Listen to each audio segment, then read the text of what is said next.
Je pense qu'Orelsan aurait pu être mon frère dans une autre vie. Salut à tous, c'est Chérifa Luna pour Star Mag.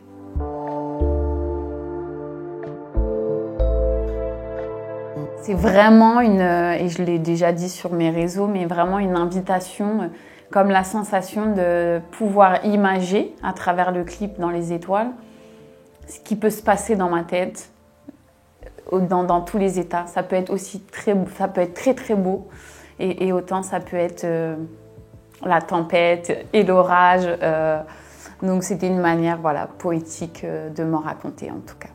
Effectivement, mes enfants, c'était tellement intime et puissant que c'était une évidence pour moi que de mettre ce petit clin d'œil et mettre mes deux fils à la fin de ce clip.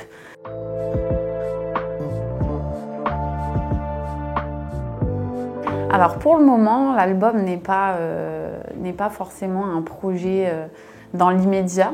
Maintenant, c'est vrai que je suis plus dans une dynamique en ce moment à me dire de juste être dans la création de choses. Donc je vais pas mal en studio, je continue à créer, j'ai beaucoup de chansons en stock. Mais pour le moment, voilà, il est vrai que je suis pas dans une dynamique d'album. Mais je rassure en tout cas le public, je suis revenue et je vais rester.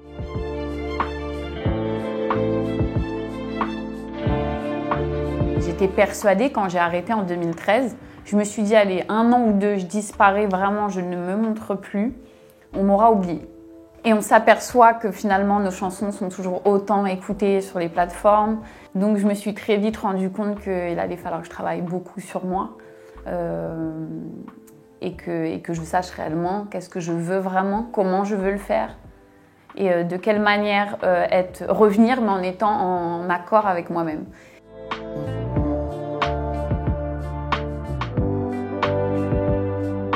Très honnêtement, et je pense que mes consoeurs ne vont pas me contredire là-dessus, que réellement, oui, il y a vraiment une sensation de devoir déjà faire plus que les hommes.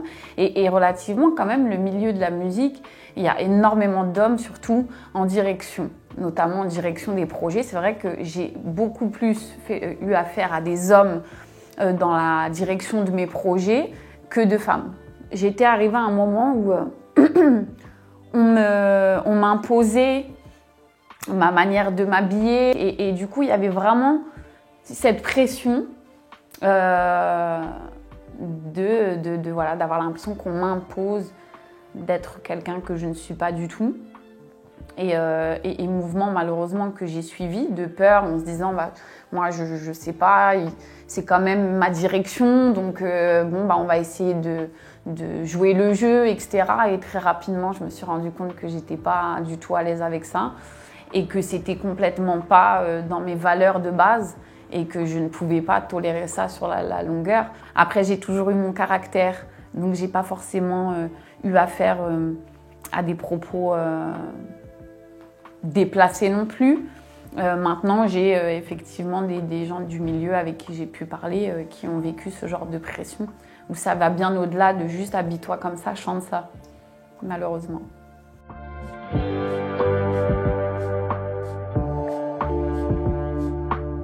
Un des premiers conseils que je me donnerais à la petite Chérifa de 18 ans au début, déjà une chose primordiale qui n'a pas été faite, c'est écoute-toi. Finalement, j'ai fait tellement confiance aux autres en me disant que moi, j'étais pas assez mature, j'avais pas assez vécu pour savoir. Donc, je pensais que la vérité, les autres la détenaient. Et c'est avec beaucoup de recul que je me suis dit, mais finalement, j'avais tellement eu d'intuition sur 1 million de choses. Si je m'étais écoutée, ça ne se serait pas passé comme ça.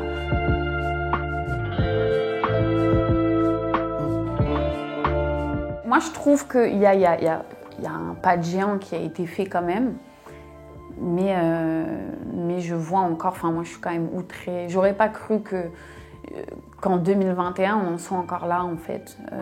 Je vois des choses moi qui me choquent encore. J'avais fait une vidéo pour un couple qui étaient fans, qui me suivaient un peu partout en concert. Et du coup, ils m'annoncent qu'ils vont se marier. Et je me dis, je vais leur faire une vidéo et je vais transmettre ça sur mes réseaux sociaux. C'est un moyen de les soutenir, parce que c'était encore les débuts. Dans ça, il y avait vraiment un conflit extraordinaire dans le mariage homosexuel. Ça a été extrêmement violent. Des commentaires, je pense que j'arrive même pas à penser que des êtres humains ont écrit ces commentaires. Ça me paraît assez fou même, que ce soit des humains. Et des trucs mais abominables. Et c'est là où je me suis dit waouh.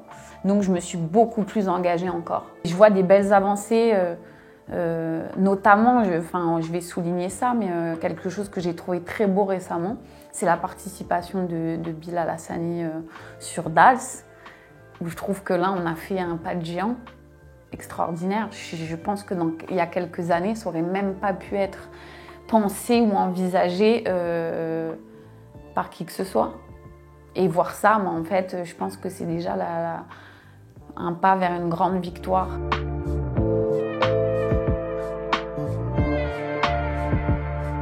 J'ai l'impression qu'on a juste la sensation qu'on avance dans le racisme, mais en fait, on n'avance pas. Et je trouve ça triste. Le problème, aujourd'hui, on est sur une génération là, qui est, je crois, même pire qu'avant. C'est que moi, quand il n'y a pas un jour sur deux, je me dis j'efface les réseaux. J'efface les réseaux sociaux parce que, au-delà de moi, je vois des commentaires, que ce soit mais n'importe quel réseau, des commentaires. On est dans une violence aujourd'hui. Je crois qu'on a dépassé en fait la violence des réseaux il y a quelques années. Là, on a passé un cap. Moi, en tout cas, je le ressens comme ça. Je trouve que les réseaux sont de plus en plus violents, qu'il n'y a pas vraiment finalement de modération suffisante. Il y a pas plus loin que 2 semaines, je reçois un message en privé où on me taxe de comment on m'a dit ça, de négrophile. Comme quoi je fais du fétichisme africain, que j'ai des enfants noirs parce que j'ai un espèce de fétichisme envers la culture africaine et l'homme noir. Et que du coup, finalement, je défends l'antiracisme et que finalement, je suis raciste moi-même parce que j'utilise les Africains. Enfin, j'ai lu ce message vraiment, en fait, ça m'a débordée. En fait, je me suis dit, on est arrivé à un point de connerie quand même qui est extraordinaire.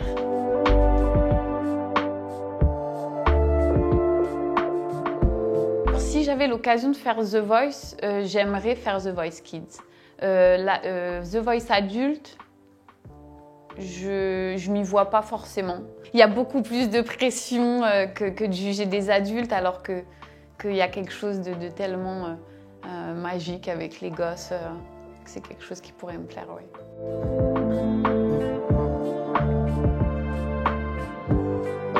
C'est une émission que je regarde. Pour le coup, je suis une téléspectatrice fidèle de Dals.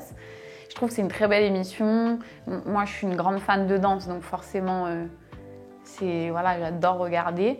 Et en fait, c'est assez aléatoire avec Dals. C'est que, honnêtement, des fois, j'ai tellement envie de me dire, mais j'adorerais vivre cette aventure. Et maintenant, par exemple, comme là, j'ai suivi vraiment cette saison à fond. C'est vrai que j'ai commencé à me dire, oh là là, mais finalement, est-ce que je serais capable, moi, de faire ça? Est-ce que j'ai le mental? Est-ce que j'ai la condition physique? Parce que ça a l'air d'être une aventure, mais tellement intense, que c'est vrai que des fois, j'ai un petit peu peur. Donc, Dals, je sais même plus aujourd'hui. C'est-à-dire que je pense que ça va être quelque chose d'assez spontané. Donc, c'est un point d'interrogation dans ma tête.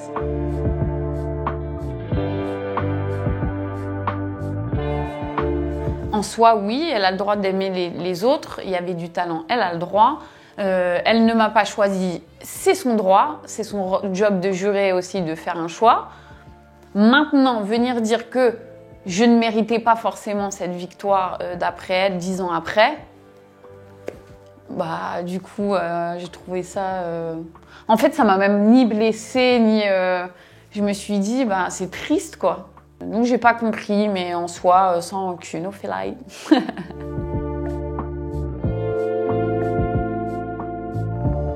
Bon, Aya, on passe pas à côté d'Aya Nakamura, quand même. Aya, elle a passé un cap extraordinaire. Et encore une fois, moi je trouve que Aya, elle représente quelque chose d'hyper puissant. Après, si je peux parler d'une artiste que j'adore de cette nouvelle génération, c'est Angèle. Je trouve que pour le coup, Angèle symbolise totalement l'authenticité. C'est une fille, je trouve, qui est d'une nature peinture et qui a l'air vachement fidèle à elle-même et sans tralala, sans chichi, elle est drôle. Naturel, j'aime beaucoup.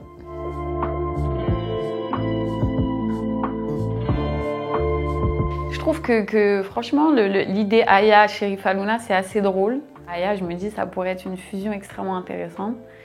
En fait, finalement, de 2 générations comme ça, c'est assez ouf. Mais sinon, bah, vraiment, en ce moment, ma collab de rêve, ce serait Orelsan. Ça fait des années que j'adore ce mec. Et puis récemment, j'ai regardé son documentaire, enfin sa série. Et donc forcément, on a découvert un Orelsan encore de manière beaucoup plus humaine encore. Et ça n'a fait que confirmer que ce mec, pour moi, est un génie d'une autre planète. Donc c'est quelqu'un, effectivement, je pense que dans ses valeurs et sa manière de penser, on se rejoint beaucoup, donc je pense que ça pourrait très bien fonctionner. Et puis bon, bah, on va revenir sur Angèle. Hein.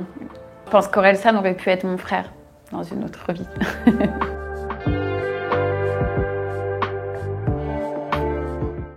La tête dans les étoiles, je vous regarde de là-haut. Toute seule sur ma route, je les laisse parler dans mon dos. La tête dans les étoiles, j'ai la mémoire dans la peau. J'ai dû repartir à zéro, partie de zéro.